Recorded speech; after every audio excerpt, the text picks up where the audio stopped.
Hello दोस्तों, मैं संदीप आप सबका अपने YouTube चैनल ज्ञान आरबीएल में स्वागत करता हूं। दोस्तों, आपको बता दें कि हम क्या कर रहे हैं, मॉक टेस्ट लेकर के आ रहे हैं दोस्तों। और ये हमारी आईपीसी की दोस्तों, ठीक है, जो भी मूल विधि दोस्तों, मूल विधि की हमारी क्या है, ये दूसरा मॉक टेस्ट है। ठीक है, इसके पहले हमने पहला मॉक टेस्ट करा दिया था दोस्तों। ठीक है, अगर उससे नहीं देखा था आप प्ले लिस्ट पे जाइएगा, वहाँ हमने अलग अलग प्ले लिस्ट बना दी हैं, चाहे वो स्पेशल हिंदी की हो यूपीएसआई के लिए, चाहे वो आईपीसी की हो, तो आप जा करके देख सकते हैं। ठीक है, आज हमारा ये दूसरा मॉक टेस्ट है। इसी प्रकार के मॉक टेस्ट हम और भी आपके लिए लाते रहेंगे।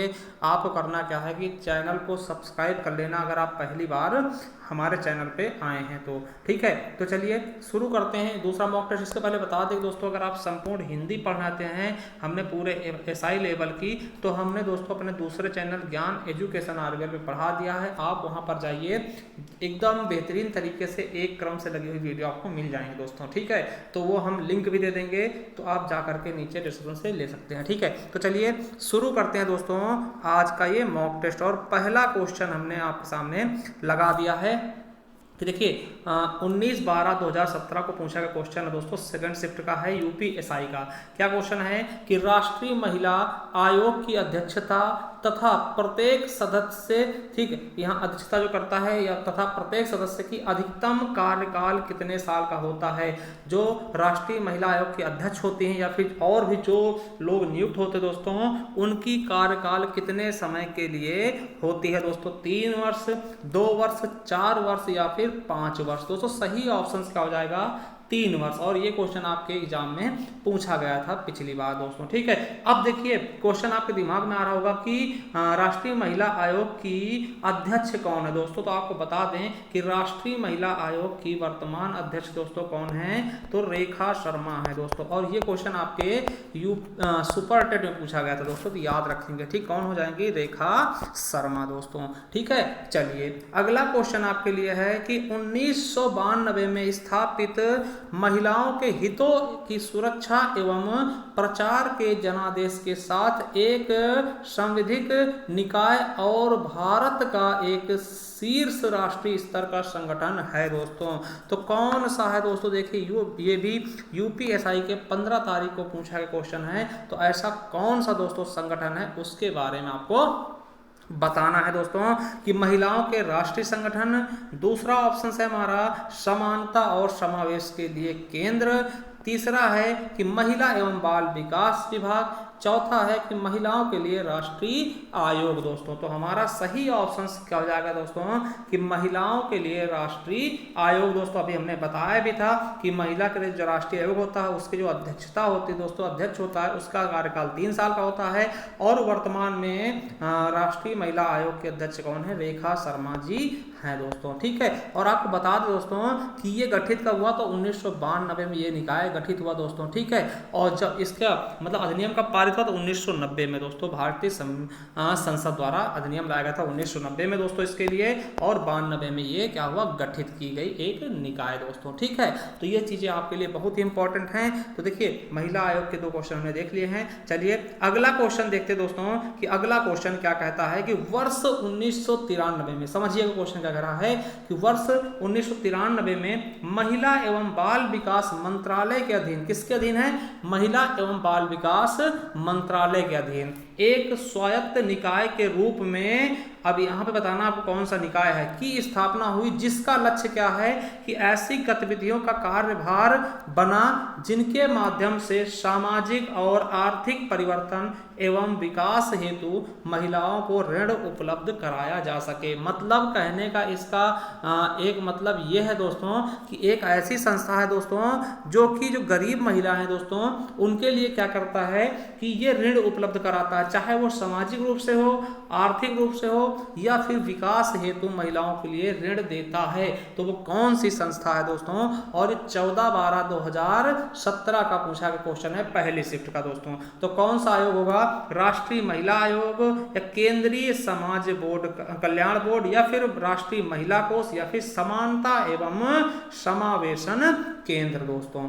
तो आपको इसको बताना है कि इसका सही ऑप्शन क्या हो जाएगा दोस्तों। देखिए अगर आप सोच रहे हो कि राष्ट्रीय महिला आयोग, जी नहीं, ये ऋण नहीं देता। राष्ट्रीय महिला आयोग ऋण नहीं देता है, ये महिलाओं के खिलाफ आवाज उठाता है दोस्तों, ठीक है, ये चीज आपको पता होना चाहिए। तो देखिए अब अगर बात हुई है ऋण की, तो ऋण का मतलब क्या था, कोष। तो दोस्तों हमारा सही ऑप्शन क्या हो जाएगा, राष्ट्रीय महिला कोष दोस्तों, ठीक है। चलिए अगले क्वेश्चन की तरफ चलते हैं। अब देखिए अगला क्वेश्चन दोस्तों यूपीएसआई के 2014 के पेपर में आया था कि दहेज लेना एवं देना किस विधि के अंतर्गत आता है दोस्तों। तो दहेज लेना व देना दोस्तों किस विधि के अंतर्गत आता है, तो आपको बताना है। देखिए पहला है दहेज प्रतिषेध अधिनियम 1961, या फिर घरेलू हिंसा अधिनियम दोस्तों, या फिर भारतीय दंड संहिता, या उपरोक्त में से कोई नहीं दोस्तों। आपको पता है कि दहेज लेना व देना दोस्तों दहेज प्रतिषेध अधिनियम 1961 के अंतर्गत आता है दोस्तों। तो ये चीज आपको इंपॉर्टेंट है, याद रखेंगे कि अगर दहेज से संबंधित कोई चीज होती है दोस्तों तो वो दहेज प्रतिषेध अधिनियम 1961 के तहत उसका हिसाब किताब होगा दोस्तों, ठीक है। चलिए अगले क्वेश्चन की तरफ हम बढ़ते हैं दोस्तों। पांचवा क्वेश्चन क्या कहता है कि निम्नलिखित अधिनियमों को सबसे पहले पारित होने से लेकर सबसे बाद में पारित होने वाले कार्यक्रम के अनुसार लगाइए। देखिए ये 4 अधिनियम हैं दोस्तों, इनको क्या करना है, एक क्रम से लगाना है। और दोस्तों आपको बता दें ये कब पूछे गए हैं, तो 14/12/2017 को, यानी कि यूपीएसआई के 14/12/2017 के पेपर में पूछेगा। देखिए ये कितना अच्छा क्वेश्चन है कि एक एक चीज, अगर एक भी चीज आपको पता नहीं दोस्तों तो वो आपके लिए गड़बड़ हो सकता है दोस्तों, ठीक है। आपको इसको एक क्रम से लगाना, क्या करना है, एक क्रम से बिल्कुल लगा देना है दोस्तों, ठीक है। तो चलिए इनको हम क्रम से अगर देखते हैं दोस्तों, तो आपको बता दें कि देखिए इन ऑप्शनों को हम देखते हैं, इनको एक क्रम से लगाने की कोशिश करते हैं। मानव अधिकार संरक्षण अधिनियम, क्या, मानव अधिकार संरक्षण अधिनियम, ये दोस्तों अगर बात करते हैं तो ये 1993 में, कब, 1993 में मानव अधिकार संरक्षण अधिनियम आया, ठीक है। अब देखिए सूचना अधिकार अधिनियम दोस्तों, इसको करना था, थोड़ा सा मिसप्रिंट हो गया है। सूचना अधिकार अधिनियम दोस्तों कब आया, आपको पता होगा कि 2005 में दोस्तों सूचना अधिकार अधिनियम आया है दोस्तों, ठीक है। अब देखिए दहेज प्रतिषेध अधिनियम अभी हमने देखा कब, 1961 में दोस्तों आया है, ठीक है। अब उसके बाद दोस्तों कि बच्चों को निःशुल्क एवं अनिवार्य शिक्षा दोस्तों कब आया, 2009 में दोस्तों, ठीक है। तो अब इसका अगर हम क्रम लगाते हैं दोस्तों, अगर हम क्रम लगाते हैं तो सबसे पहले कौन सा आएगा दोस्तों, तो देखिए सबसे पहले क्या आया है, तो 1961 वाला, यानी दहेज प्रथा। तो देखिए इसका हम ऑप्शन नहीं दे रहे हैं, ऐसे आप समझ लीजिएगा। तो पहले नंबर पे 3 वाला आ जाएगा, ठीक है, यानी दहेज प्रथा अधिनियम देखिए 1961 में है। फिर इसके बाद कौन सा है, फिर देखिए 1993, फिर मानव अधिकार संरक्षण अधिनियम यानी पहला हो जाएगा, ठीक है। अब उसके बाद कौन सा, अब देखिए 2005 2009 दोस्तों कौन सा हो जाएगा, 2005 वाला, यानी कि दूसरा हो जाएगा, फिर उसके बाद चौथा हो जाएगा दोस्तों। ये क्रम होगा 3 1 2 4, है ना, 3 1 2 4 दोस्तों, बिल्कुल सही ऑप्शन हो जाएगा, ठीक है। अब देखिए इसके ऑप्शन थोड़ा गलत हो गए थे, इसलिए हम आपको ऑप्शन दिखा रहे हैं। ऐसे हम बता दिए हैं कि दोस्तों सबसे मानवाधिकार संरक्षण अधिनियम का 1993 में, 2005 में सूचना अधिकार अधिनियम आया है, और दहेज प्रथा हमने बताया था 1961 और 2009 में अनिवार्य शिक्षा वाला, ठीक है। तो ये चीजें एक क्रम से हमने लगा दी हैं, बिल्कुल अच्छे दोस्तों, ठीक है। तो ऐसी चीजें देखिए इस प्रकार क्वेश्चन पूछा था, इसलिए सबका डेट भी आपको याद रखना कि कब ये पारित हुए हैं, ठीक है। चलिए अगले क्वेश्चन की तरफ चलते हैं दोस्तों। छठा क्वेश्चन आपके सामने आ गया है कि शिक्षा के अधिकार, क्या, शिक्षा का अधिकार आपको पता होगा दोस्तों 2009 में आया था, ठीक है, 2009 में दोस्तों, ठीक है। दोस्तों शिक्षा का अधिकार था, इसको मान लिया दोस्तों कोई राज्य लागू करता है, तो देखिए जब कोई चीज केंद्र लागू करती है दोस्तों, तो उसमें क्या होता है, कुछ हिस्सा केंद्र देती है और कुछ हिस्सा राज्य सरकार स्पेंड करती है दोस्तों। तो इसमें आपको बताना है, देखिए शिक्षा के अधिकार के अंतर्गत केंद्र और राज्य के बीच आर्थिक भार को किस अनुपात में बांटने की सहमति बनी थी दोस्तों। आपके यूपीएसआई में पूछा गया क्वेश्चन 12/12 को, देखिए किस अनुपात में बटी थी, 65-35 या 30-70 या 60-40 या फिर 55-45 दोस्तों। आपको बता दें 65-35 था, क्या था आपका सही ऑप्शन, क्या होगा, 65-35 दोस्तों। देखिए इसका कहने का मतलब क्या है कि मान लिया इस योजना के तहत 100 रुपए खर्च हुए हैं, तो उसमें से दोस्तों केंद्र सरकार, ठीक है, केंद्र सरकार 65 रुपए देगी और 35 रुपए राज्य सरकार को अपने पास से लगाना पड़ेगा। मान लिया कि यूपी में ये योजना लागू होती तो 100 रुपए का खर्च होते, तो 65 रुपए मोदी जी देंगे और 35 रुपए योगी जी देंगे दोस्तों इस योजना से। इसका मतलब हुआ 65-35 का अनुपात दोस्तों, समझ लोगे बिल्कुल अच्छे से। चलिए अगला क्वेश्चन आपके लिए दोस्तों कि नेक्स्ट क्वेश्चन क्या है कि देखिए ये क्वेश्चन भी अच्छा है दोस्तों, समझिएगा, इसको थोड़ा छोटा कर देते हैं। देखिए क्वेश्चन क्या है कि समेकित बाल विकास परियोजना ICDS, क्या समेकित बाल विकास परियोजना ICDS के कार्यकर्ताओं के प्रशिक्षण के लिए, फिर स्पेस है, शीर्ष संस्था है, कौन सी ऐसी संस्था है, इसके अलावा बाल अधिकार एवं महिलाओं की दक्षिण एशियाई क्षेत्रीय सहयोग संगठन यानी सार्क देशों की भी प्रमुख संस्था भी है दोस्तों। तो कौन सी ऐसी है दोस्तों, इसके बारे में आपको बताना है दोस्तों। तो हमारे सही ऑप्शंस कौन कौन से हैं, देखिए ऑप्शंस कौन कौन से हैं, राष्ट्रीय बाल अधिकार संरक्षण आयोग हो गया, या फिर राष्ट्रीय जन सहयोग एवं बाल विकास संस्थान हो गया, या फिर महिला एवं बाल विकास संस्थान हो गया, या फिर राष्ट्रीय बाल संरक्षण समिति हो गया। दोस्तों देखिए आपके 22 तारीख को पूछा गया क्वेश्चन है दोस्तों, ठीक है। तो आपको बता दें दोस्तों, इसका सही ऑप्शन से कौन सा होगा दोस्तों, हमारा बी नंबर, राष्ट्रीय जन सहयोग एवं बाल विकास संरक्षण दोस्तों, ठीक है। ये दोस्तों क्या करता है, आपको बता दें कि बाल अधिकारों के लिए लड़ता है और महिलाओं की जो तस्करी होती है उन पर रोकथाम लगाता है दोस्तों, ठीक है। तो ये सार्क संगठन की संस्था भी है दोस्तों, ठीक है। तो याद रखेंगे राष्ट्रीय जन सहयोग एवं बाल विकास संस्थान दोस्तों, ठीक है, बिल्कुल अच्छे समझिएगा। चलिए अगले क्वेश्चन की तरफ हम बढ़ते दोस्तों। देखिए ये भी बढ़िया क्वेश्चन है कि भारत सरकार की वह कौन सी योजना है जिसका उद्देश्य ऐसे बच्चों का संरक्षण करना है जिन्हें देखभाल किशोर जो कानून का उल्लंघन करते हैं, ठीक है, जो किशोर क्या करते हैं, कानून का उल्लंघन करते हैं दोस्तों, और वो बच्चे जो कठिन परिस्थितियों में रहते हैं उनका संरक्षण भी इस योजना का एक अंग है दोस्तों। तो कौन सा ऐसा है, देखिए कौन सा कार्यक्रम है दोस्तों या फिर योजना है, तो राष्ट्रीय बाल संरक्षण कार्यक्रम या दुर्गा वाहिनी, या फिर किशोर न्याय बाल संरक्षण एवं देखरेख योजना, या फिर समेकित बाल संरक्षण योजना दोस्तों। UPSI के 20 दिसंबर 2007 को पूछा गया क्वेश्चन है दोस्तों। तो आपको बता दें इसका सही ऑप्शन कौन सा हो जाएगा दोस्तों, आपको बता दें इस किसके अंतर्गत होता है, तो समेकित बाल संरक्षण योजना दोस्तों। आपको बता दें कि समेकित बाल संरक्षण अधिनियम जो है दोस्तों किशोर न्याय अधिनियम में संशोधित किया गया था दोस्तों, 2002 का है, ठीक है। तो ये चीज याद रखेंगे, तो इसी के द्वारा दोस्तों किशोरों की जो होती है देखभाल संरक्षण इसमें किया जाता है, ठीक है। चलिए अगला क्वेश्चन है, किशोर न्याय अधिनियम 2000 में जिन बच्चों जो बच्चे मतलब जो भी बच्चे हैं जो बच्चों पर कोई अपराध, यहाँ पे पर लिख लेना दोस्तों, पर कोई अपराध किए जाने का आरोप हो दोस्तों, उन्हें क्या कहा जाता है, मतलब कोई भी किशोर है दोस्तों, बच्चा है जिसने अपराध किया है दोस्तों, तो उसे किशोर न्याय अधिनियम 2000 के तहत दोस्तों क्या कहा जाएगा दोस्तों, ठीक है। क्या कहा जाएगा, अपचारित किशोर, या फिर संरक्षा की आवश्यकता वाला किशोर, या फिर विधि संघर्षित किशोर, या फिर बाल अपराधी दोस्तों।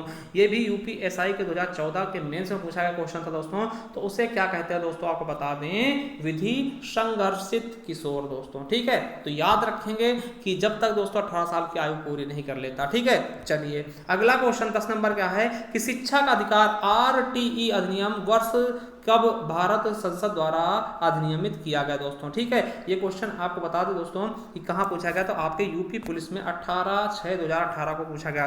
तो कब दोस्तों ये आया है शिक्षा का अधिकार दोस्तों, ठीक है, अधिनियमित किया गया है संसद द्वारा, तो 2006, 2007, 2008 या फिर 2009 दोस्तों। तो आपको बता दें जो RTE है दोस्तों, ठीक है, इसका सही ऑप्शन क्या होगा, 2009 में, ठीक है। ये कब आया दोस्तों, 2009 में भारतीय संसद द्वारा अधिनियमित किया गया। मगर अगर क्वेश्चन यही पूछता कि प्रभावी कब से हुआ, यानी कि ये लागू कब से हुआ दोस्तों, तो आपको बताना है 1 अप्रैल 2010 दोस्तों। ये दोनों क्वेश्चन आपके लिए इंपॉर्टेंट है, दोनों क्वेश्चन कई बार पूछे गए हैं कि अधिनियमित कब हुआ, मतलब कि संसद द्वारा अधिनियमित कब किया गया, तो 2009 में, और लागू कब से हुआ दोस्तों, तो 1 अप्रैल 2010 से दोस्तों, ठीक है। आपको पता होगा कि दोस्तों इसे कब जोड़ा गया है, तो याद रखिएगा, देखिए 2002 में, ठीक है। कौन से संविधान संशोधन, 86वें संविधान संशोधन द्वारा 2002 द्वारा दोस्तों मूल अधिकारों के भाग 21A में, कब 21A में दोस्तों जोड़ा गया। क्या जोड़ा गया कि 6 से 14 वर्ष के बच्चों को निःशुल्क शिक्षा का प्रावधान दोस्तों, RTE याद रखेंगे 2009 में आया है, ठीक है। और लागू कब से हुआ, 1 अप्रैल 2010 से। कब संशोधित किया गया, 86वें संविधान संशोधन 2000 द्वारा किसमें रखा गया, तो 21A में जोड़ा गया। क्या जोड़ा गया, 6 से 14 वर्ष के बच्चों को निःशुल्क शिक्षा, ठीक है। बहुत बहुत अच्छा क्वेश्चन है। ठीक है, चलिए अगला क्वेश्चन आएगा। एक संवैधानिक निकाय है जिसे अनुसूचित जातियों के शोषण के खिलाफ सुरक्षा उपायों को प्रदान करने और उनके सामाजिक, शैक्षिक, आर्थिक एवं सांस्कृतिक हितों को बढ़ावा देने और उनकी रक्षा करने के उद्देश्य से दोस्तों क्या किया गया है, इसको स्थापित किया गया है दोस्तों। ठीक है, देखिए ये भी आपके यूपीएसआई 16 दिसंबर 2017 को पूछा क्वेश्चन है। तो कौन सा निकाय है दोस्तों जो क्या करता है, जो SC ST है दोस्तों, उनके जो शोषण होते हैं उनके खिलाफ दोस्तों ये क्या करता है दोस्तों, उनकी रक्षा करता है शोषण के विरुद्ध दोस्तों।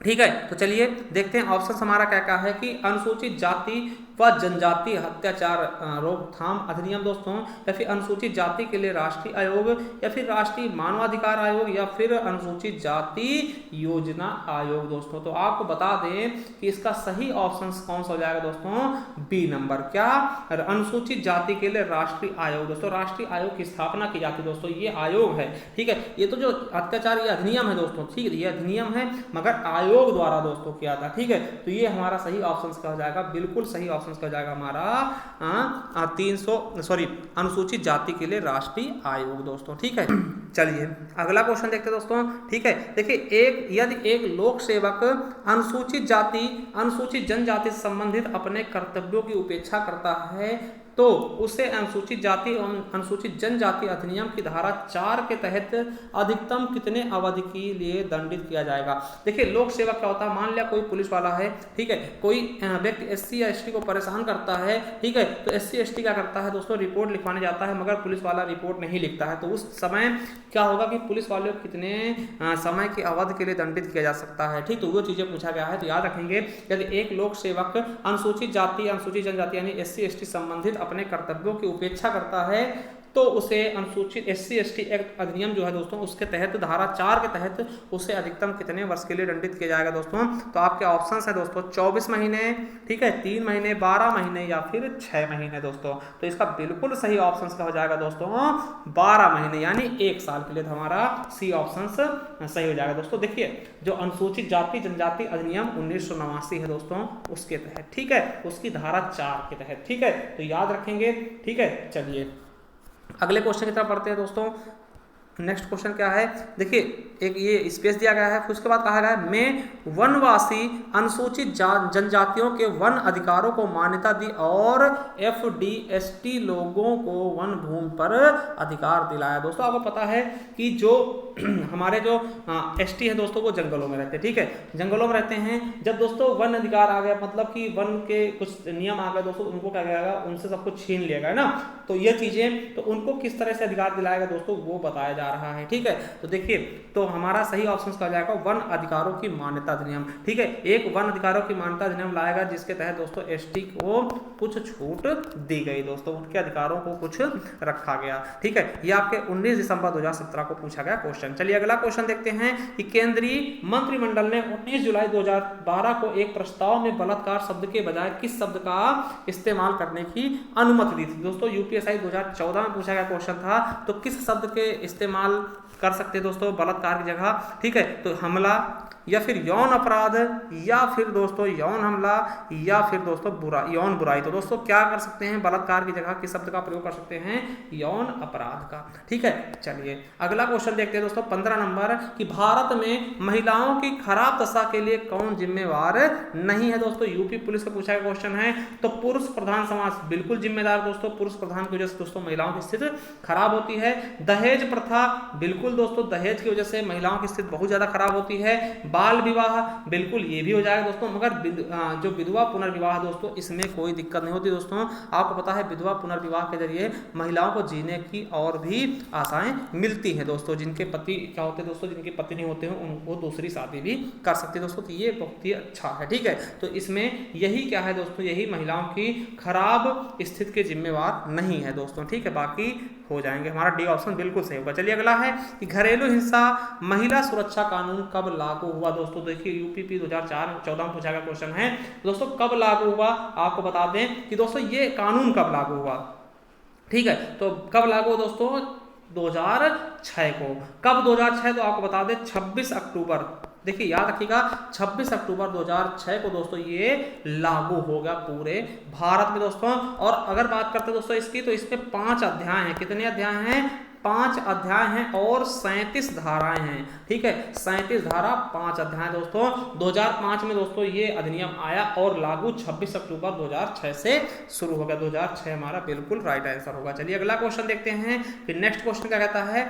किशोर न्याय अधिनियम 2000 में जिन बच्चों पर कोई अपराध किए जाने का आरोप होता है उन्हें क्या कहते हैं दोस्तों? तो उन्हें हम क्या कहते हैं? विधि संघर्षित किशोर दोस्तों। ठीक है, तो याद रख लेंगे। चलिए अगला क्वेश्चन है कि महिला की लज्जा भंग करने संबंधी हमला दंडनीय है दोस्तों। अगर आप महिला कोई लज्जा भंग करते हो दोस्तों, ठीक है, महिलाओं की लज्जा भंग करते हो दोस्तों, तो किसमें इसका वर्णन किया जाता है? किसके तहत आप दंडनीय होंगे दोस्तों? आईपीसी यानी भारतीय दंड संहिता, या फिर सीआरपीसी दोस्तों दंड प्रक्रिया संहिता, या फिर भारतीय संविधान में, या उपरोक्त में से कोई नहीं दोस्तों। आपको बता दें कि अगर महिला की आप लज्जा भंग करते दोस्तों तो आपको आईपीसी के तहत दोस्तों आपको दंड दिया जाएगा। ठीक, तो भारतीय दंड संहिता आपको बता दें धारा 354, क्या धारा 354 इसके विरुद्ध अपराध, इसको अपराध मानता है दोस्तों। ठीक है, चलिए अगला क्वेश्चन है 19 नंबर कि बलात्कार संबंधी कानूनों को बदलने के लिए किस कमीशन को बनाया गया? जो बलात्कार संबंधी कानून थे दोस्तों उनको बदलने के लिए दोस्तों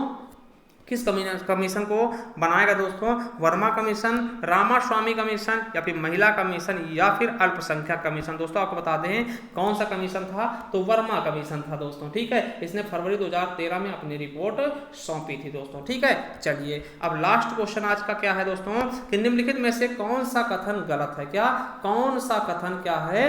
गलत है दोस्तों, तो बताना है। देखिए पहला कथन क्या है कि भारत में अनुसूचित जनजातियों की सूची राज्य विशिष्ट है जैसा कि संविधान द्वारा मान्य है दोस्तों। दूसरा क्या कहता है? 2011 की जनगणना के अनुसार देश के सभी राज्यों में से पंजाब में अनुसूचित जाति की आबादी प्रतिशत सर्वाधिक है दोस्तों। तो इसमें कौन सा ऑप्शन क्या है गलत है दोस्तों, उसके बारे में आपको बताना है।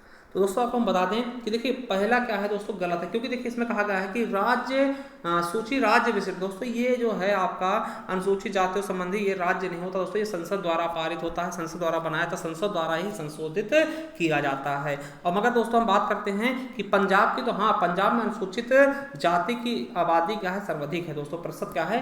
सर्वाधिक है दोस्तों। तो हमारा केवल और केवल पहला गलत हो जाएगा, यानी कि केवल 1। तो हमारा सी ऑप्शन बिल्कुल गलत होगा दोस्तों। ठीक है, एक चीज आपको बता दें कि अगर आप इसके पीडीएफ चाहते हैं दोस्तों तो हमारे टेलीग्राम चैनल से आपको जुड़ना होगा। सर्च करिएगा टेलीग्राम पे जाकर के ज्ञान आरबीएल ऑफिशियल दोस्तों, वहां पर आपको बहुत सारी पीडीएफ और भी मिल जाएंगी। और दोस्तों हमें फॉलो कर सकते हैं इंस्टाग्राम पे। और दोस्तों आपको बता दें कि अगर आप हिंदी साहित्य के लिए अगर आप परेशान हैं दोस्तों तो हमने एक ई बुक लॉन्च की है दोस्तों, ये आपको पीडीएफ के रूप में प्रोवाइड करवा देंगे, मगर इसके लिए आपको 50 रुपये खर्च करने होंगे दोस्तों, हमें गूगल पे करना होगा। देखिए इसमें क्या क्या मिलेगा वो बहुत से लोग ले भी चुके हैं दोस्तों, आप देख सकते हैं। ठीक है, इसके लिए हमने वीडियो बनाया था। ठीक, तो इसमें आपको संपूर्ण हिंदी साहित्य के पुरस्कार होंगे, मतलब यूपीएसआई, टीजीटी, पीजीटी के लिए आपको कहीं जाने की जरूरत नहीं होगी। बहुत ही अच्छा कंसेप्ट इसमें हमने दिया है दोस्तों। तो इसमें आपको सभी प्रकार के पुरस्कार हो जाएंगे, कभी उनके उपनाम हो जाएंगे, उनके जन्म स्थान हो जाएंगे, उनकी रचनाएं हो जाएंगी, और संपूर्ण हिंदी साहित्य इतिहास होगा। क्योंकि दोस्तों आपको पता है कि हिंदी साहित्य से इस बार बहुत सारे क्वेश्चन पूछे जा रहे हैं दोस्तों। ठीक है, तो रचनाएं भी होंगी, सब कुछ होगा दोस्तों। अगर आप इसे लेना चाहते हैं हमें इस नंबर पे कर सकते हैं, व्हाट्सअप कर सकते हैं दोस्तों। ठीक है, और आपको बता दें कि आप जाइए हमारे दूसरे चैनल पर दोस्तों, वहां भी आप संपूर्ण हिंदी पढ़ सकते हैं। और देखिए अगर आपने पहला मॉक टेस्ट नहीं देखा था, हमारे प्लेलिस्ट पे जाएंगे तो इस तरीके से मिल जाएगा। मूल विधि मॉक टेस्ट यहाँ पर मिल जाएंगे, मूल विधि की, और दोस्तों chapter wise mock test Hindi की, तो यहाँ पर आपको चैप्टर वाइज मिल जाएंगे। और दोस्तों आप पढ़ना चाहते हैं हिंदी भाषा का इतिहास तो यहाँ पर मिल जाएगा। और महामैराथन क्लास देखिएगा जाके दोस्तों, बहुत सी चीजें आप मिल जाएंगे, आप प्लेलिस्ट पे जाइए। थैंक यू, धन्यवाद। अगर वीडियो पसंद आए तो लाइक बिना किए मत जाइएगा, चैनल सब्सक्राइब कर लीजिएगा। थैंक यू, धन्यवाद।